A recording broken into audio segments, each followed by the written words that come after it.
నమస్తే అండి, నేను మీ శ్రీరామ్. మీ అందరికీ దీపావళి శుభాకాంక్షలు.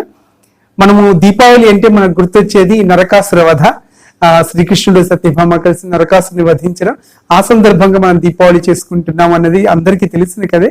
కానీ దీపావళి మనకు విశేషంగా ఈ కారణంగానే కాకుండా వేరు కారణాలుగా, ముఖ్యంగా మనకు దీపావళికి మనం ఉత్తర భారతదేశంలో కానివ్వండి, దక్షిణ భారతంలో కానివ్వండి, మనం వేరు సందర్భాల్లో వేరు రకాలుగా చేసుకుంటాం. ముఖ్యంగా మరాఠా వీరుల సంస్మరణ దినోత్సవంగా చేసుకుంటారు. అట్లాగే మీకు జైనులు వారి మా తీర్థంకులైనటువంటి మహావీరి యొక్క నిర్వాణ కళ్యాణంగా చేసుకుంటారు. అట్లాగే మీకు ఈ పండగ కేవలం మీరు 5 రోజుల, కేవలం ఒక్కరోజు పండగ అనుకుంటారు, కానీ ఇది 5 రోజుల పండగ. ధనత్రయోదశితో మొదలుకొని మనకు యమద్వితీయ వరకు 5 రోజుల పండగ చేసుకుంటాము. అట్లాగే మనం త్రేతాయుగంలో రాముడి కూడా దీంతో అనుబంధం ఉన్నది ఈ దీపావళికి. సో మనం ఈ వివరాలన్నీ కూడా మనం ఈ వీడియోలో మాట్లాడుకుందాం. ముందుగా మనం రాముడితో మనం స్వామిని ప్రార్థన చేసుకుని, శ్రీకృష్ణుడు మా అందరికీ తెలిసిన కృష్ణ స్వామిని ప్రార్థించుకొని మనం వీడియో మొదలు పెట్టుకుందాం. వసుదేవసుతం దేవం కంస చాణూరమర్దనం దేవకీ పరమానందం కృష్ణం వందే జగద్గురుం. ఈ కథలో అత్యంత ముఖ్యమైన పార్టీ మన కృష్ణస్వామిని తలుచుకుంటూ మనము ఈ దీపావళికి కృష్ణస్వామి కంటే ముందుగానే మనకు ఈ దీపావళి ప్రాశస్త్యాన్ని త్రేతాయుగంలోని రామచంద్రమూర్తికి సంబంధించి కూడా మనకు ఉత్తర భారతదేశంలో సెలబ్రేట్ చేసుకునే పద్ధతిని మనం చూద్దాం.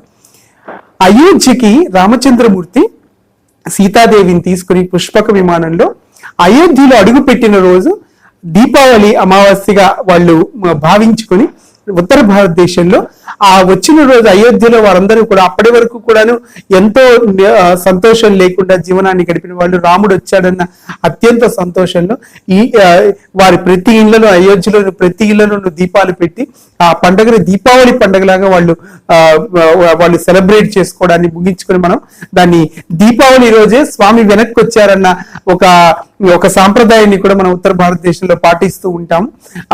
ఇది ఇట్లా ఉంటే మనం రెండవది ఏంటంటే మరీ ముఖ్యమైనది, దీపావళి రోజు మనం మహారాష్ట్రలో మరాఠా వీరుల సంస్మరణ దినం చేసుకుంటాం. మనకు మహారాజు ఛత్రపతి శివాజీ మహారాజ్ గారిని అబ్దుల్ ఖాన్ అని యోధుడు నిర్బంధించడం, ఆ తర్వాత శివాజీ మహారాజ్ గారు తన చేతి గోళ్లతో వారిని వధించడం, ఈ సందర్భాన్ని పురస్కరించుకొని మనము కోట బుర్జుల్ లాంటి వారి మరాఠా కోటల యొక్క నమూనాలన్నీ పెట్టుకుని బొమ్మల కొలువుగా పెట్టుకుని పిల్లలందరికీ కూడాను ఆ దీపావళి రోజు మరాఠా వీరుల యొక్క ఒక్కొక్కరి యొక్క ప్రాశస్త్యాన్ని అర్థమయ్యేలా చెప్పి వారిలోని దేశభక్తిని రగిల్చి వారిని భరతమాత ముద్దు బిడ్డలుగా తీర్చిదిద్దేందుకు మరాఠా వీరులు ఈ దీపావళి అనే పండుగని విశేషంగా సంస్మరించుకుంటారు.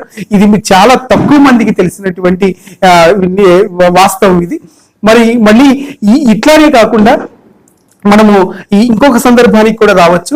మరీ ముఖ్యంగా మనం హిందువులు, మన భారతదేశం అంటేనే గుర్తొచ్చేది హిందువులు, సిక్కులు, జైనులు, ఇట్లా మన ఆర్ష సాంప్రదాయంలోంచి బయటికి వచ్చినా కూడా జైనులు సిక్కులు కూడా మన హిందువుల నుంచే విడిపడి వారి ధర్మాన్ని వారు అవలంబించినట్టుగా చెప్పుకుంటూ ఉంటాం మనం.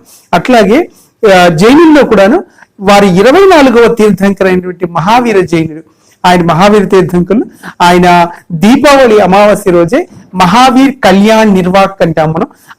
ఆయన ఆ మోక్షం పొందినటువంటి రోజు అది. ఆ మోక్షం పొందిన దీపావళి అమావాస్య సందర్భాన్ని పురస్కరించుకొని మనము అక్కడ కూడాను జైనులందరూ కూడాను సామూహిక ప్రార్థనలు చేయడం, మహావీర్ నిర్వాణ కళ్యాణానికి సంబంధించిన కథను పారాయణ చేసుకోవడం, జపం చేసుకోవడం చేస్తారు.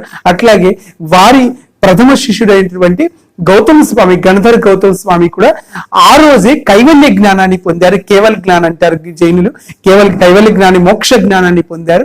ఈ 2 సందర్భాన్ని పురస్కరించుకుని దీపావళి వారు విశేషంగా పూర్తిగా ఆధ్యాత్మికంగా గౌతమ స్వామికి సంబంధించిన కైవల్య జ్ఞానానికి సంబంధించిన ఆ కథని, అట్లాగే మహావీర్ కళ్యాణ్ నిర్వాహక కథను కూడా వాళ్ళు మన్నం చేసుకుని వాటికి సంబంధించిన జప పారాయణలు కూడా చేస్తూ ఉంటారు జనులు. అంతేకాకుండా దీపావళి రోజు వారికి కొత్త సంవత్సరం మొదలవుతుంది. కొత్త సంవత్సరం రోజు దస్త్రం పెట్టుకోవడం అంటారు మన వాళ్ళు. ఆ కొత్త దస్త్రం పెట్టుకుంటారు, కొత్తగా న్యూ ఇయర్ అకౌంట్ బుక్స్ అన్ని కూడా పెట్టుకొని వాటి మీద వారి గురువులకు సంబంధించిన నామాలన్నీ కూడా రాసుకొని వారి ప్రార్థన చేసుకుని అమ్మవారి ముందు పూజ చేసుకుని మళ్ళీ కొత్త సంవత్సరాన్ని కొత్త అకౌంట్స్ బుక్స్ ని ప్రారంభిస్తారు. మీ అందరికీ తెలిసింది, మనకు కూడా తెలిసింది, దీపావళి రోజు మళ్ళీ మహాలక్ష్మి పూజ చేసుకుంటారు వాళ్ళు.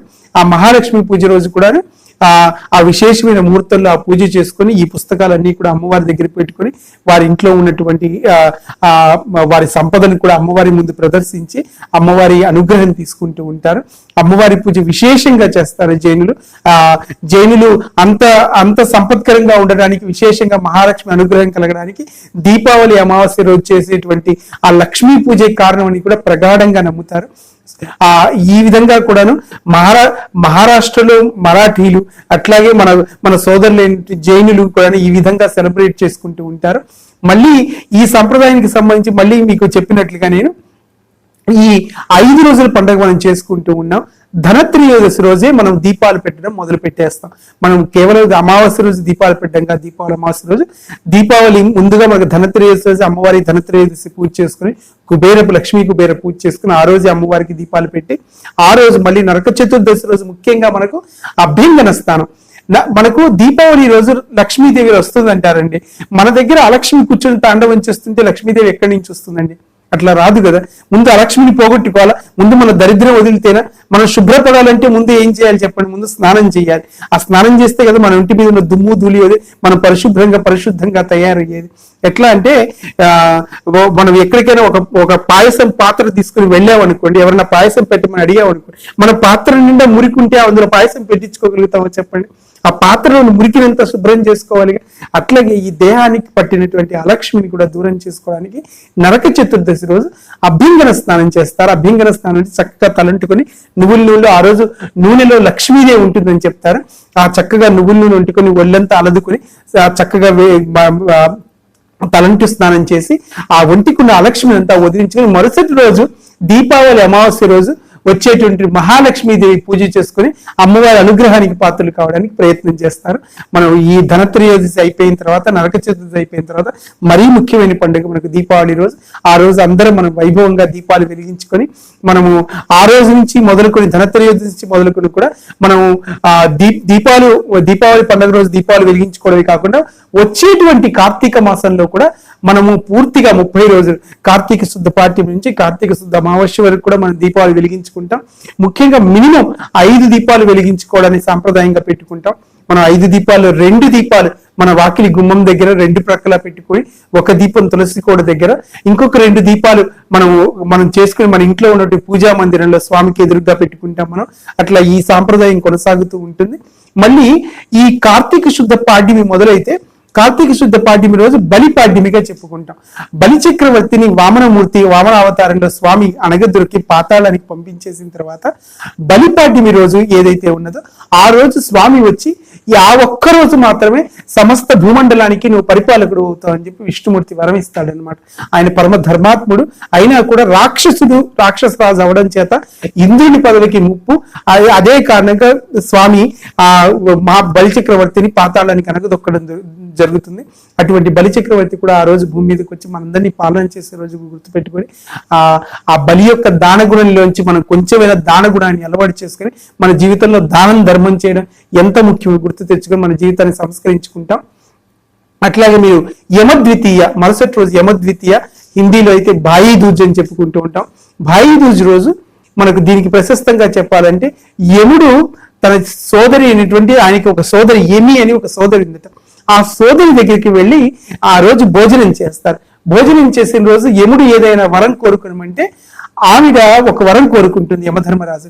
ఏమిటంటే, మీరు ఈ రోజు ఎట్లా అయితే నువ్వు నా దగ్గరకు వచ్చి భోజనం చేసి నాకు సంతృప్తి చేశావో, ఎవరైతే అన్నా చెల్లెళ్ళు ఉన్నవాళ్ళు, అక్కా తమ్ముళ్ళు ఉన్నవాళ్ళు వారి తమ్ముడు అక్క ఇంటికి కానీ లేకపోతే వారి చెల్లెలి ఇంటికి కానీ తమ్ముడు కానీ అక్క కానీ వెళ్ళి భోజనం చేస్తే వెళ్ళి అటువంటి వాళ్ళకి అపమృత్యు దోషం లేకుండా ఉండే విధంగా వరం ప్రసాదించమని చెప్పేసి యమీదేవి యమధర్మరాజుని వరం కోరుకుంటుంది. అట్లాగే అనుగ్రహించడం వల్ల మనందరికీ కూడా అది సాంప్రదాయంగా వస్తూ యమద్వితీయ రోజు అవకాశం ఉన్నవాళ్ళు చెల్లెలి దగ్గరికి వెళ్ళడము, చెల్లెలి ఇంట్లో చెల్లెలి చేతి భోజనం చేయడము, ఆ చెల్లెలికి ఆశీస్సులు అందించడము, ఆవిడకి పెట్టవలసినటువంటి చీరా సారా పెట్టడం, ఆవిడని సంతృప్తికరంగా మనం గౌరవించుకోవడం చేయడం అనేది మనకు భారతదేశంలో సాంప్రదాయంగా వస్తుంది. ఈ 5 రోజుల పండుగ సాంప్రదాయాన్ని కూడా మనం పాటిస్తూ వస్తున్నాము. ఈ ఈ ఈ విశేషాలన్నీ కూడాను ఏమిటంటే, మనం కేవలము కృష్ణుడు సత్యభామ ఇంతవరకు కాకుండా పిల్లలకు కూడా ఈ తెలియని విషయాలు కూడా మీరు ఇంట్లో పిల్లలకు కూడా తెలియజేయండి. దీపావళి పండుగ యొక్క ప్రాశస్త్యాన్ని వివరించండి. కేవలం దీపావళి అంటే పిల్లలకు గుర్తొచ్చేది బాణాసంచా మాత్రమే కాదు, ఇందులో మన జాతి గౌరవం, దేశభక్తి, మన ధర్మం, దాన గుణం, మన అక్క చెల్లెళ్ళు తోబుట్టువుల్ని కాపాడుకోవాల్సిన విధానం, ఇన్ని రకాలైనటువంటి మంచి విషయాలు ఇందులో దాగున్నాయి. మొట్టగా మన దేశభక్తి, మరాఠా వీరుల దేశభక్తిని మనం సంస్మరించుకోవచ్చు. అట్లాగే మనము మీ కిందాక చెప్పినట్టు త్రేతాయుగంలో రామచంద్రమూర్తి అయోధ్యకి తిరిగి వచ్చారు. ఆ సందర్భాన్ని మనం రాముడిని కూడా మనం గుర్తు తెచ్చుకొని మళ్ళీ ఆ ధర్మాన్ని, రాముడు పాటించినటువంటి విశేషమైన ధర్మాన్ని మరొకసారి మనం ఆ రోజు గుర్తు తెచ్చుకొని ధార్మికంగా ఉండడానికి మనం ప్రయత్నం చేయవచ్చు. ఈ విధంగా యమద్వితీయ రోజు సందర్భాన్ని గుర్తుకు తెచ్చుకొని మనం మళ్ళీ కూడాను ఆ అక్క చెల్లెలని మనం ఎట్లా ప్రేమగా చూసుకోవాలన్న విషయాన్ని కూడా మనం గుర్తు చేసుకోవచ్చు. ఈ గొప్ప దీపావళి సందర్భాన్ని ఇవన్నీ సంస్మరించుకొని మీరందరూ కూడా ఈ పండుగని చక్కగా సెలబ్రేట్ చేసుకోవాలి. ఎటువంటి ప్రమాదాలు లేకుండా చక్కగా పిల్లల్ని దగ్గర నుండి జాగ్రత్తగా ఈ పండుగ సెలబ్రేట్ చేసుకోవాలని మనస్ఫూర్తిగా కోరుకుంటూ మీ అందరికీ మరొకసారి దీపావళి శుభాకాంక్షలు తెలియజేసుకుంటూ జై శ్రీరామ్.